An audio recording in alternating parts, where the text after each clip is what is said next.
ইয়ার কি না এটা দিবি না? নাও রে, এটা শুধু আমি খাবো। হ্যালো, তোমরা সবাই কেমন আছো? আশা করছি তোমরা খুব ভালো আছো আর আমিও খুব ভালো আছি। এই যে কালকে জগদ্ধাত্রী ঠাকুর দেখতে গিয়ে আমরা দিদিদের বাড়িতেই রয়ে গিয়েছিলাম।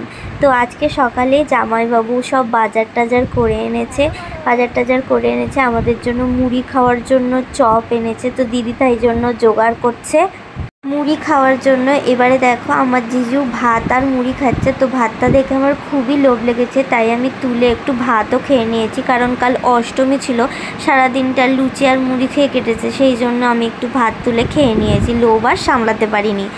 এই যে এবার আমরা তিনজন মিলে একই থালায় মুড়ি খেয়ে নেবো।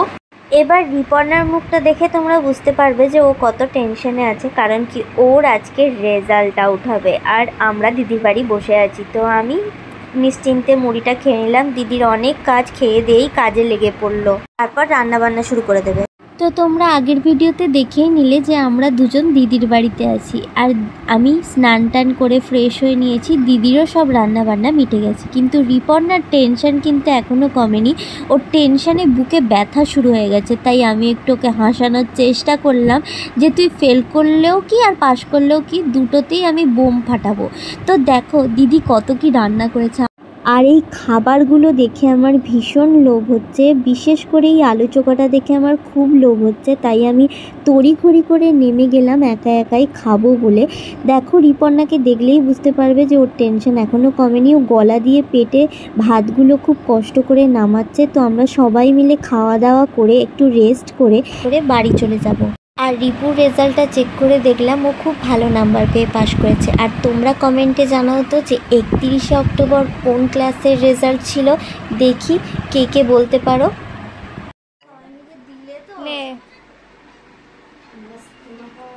এই দিদি তুমি কি করছো? হ্যাঁ ভেঙে সব ভেঙে।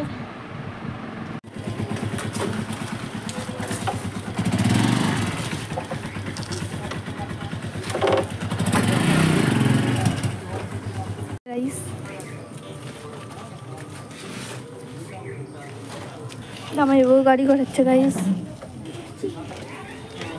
পড়ে যায়নি জান।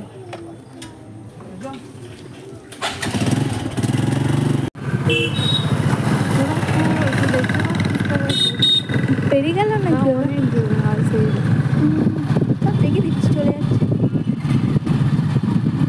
এবার আমরা দুপুরবেলা রেস্ট করে একটু বেরিয়ে পড়েছি বাড়ির উদ্দেশ্যে। তো গাইস আমরা বাড়িতে ঢুকছি। জল হাই, তুই আবার এই গাড়িতে উঠে পড়লি কখন?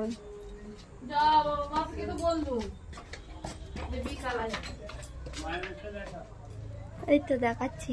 কি মায়ের মুখটা দেখছি কেন? কি দেখাবি? কি ইয়ার কি না এটা তোমার মনে আছে? তুমি তো পালন অষ্টমী পালন করেছো, আমাদের বাড়িতে অষ্টমী পালন হয়েছে নাকি? আমি অষ্টমী পালন তো সারা জীবন হ্যাঁ আমি করি। ঠিক আছে, ঝগড়াটা একটু হাই করে দাও, ঝগড়া করছো।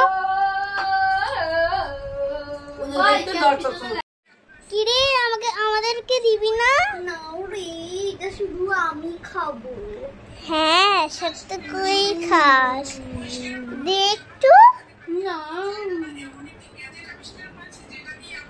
দেখছো দেয় না, তুই সব খেতে পারবি? হ্যাঁ বাবা এরম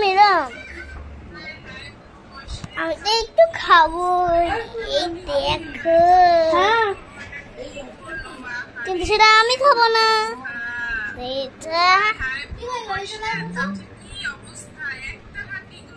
সেটা আমি আমার মহারাজকে খাবো, বুঝলে তোমরা?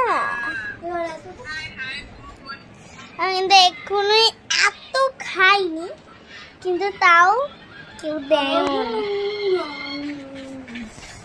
ঠিক আছে, আচ্ছা আচ্ছা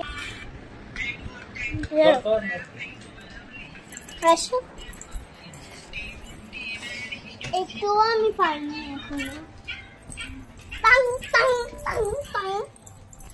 ওরে বাপ রে।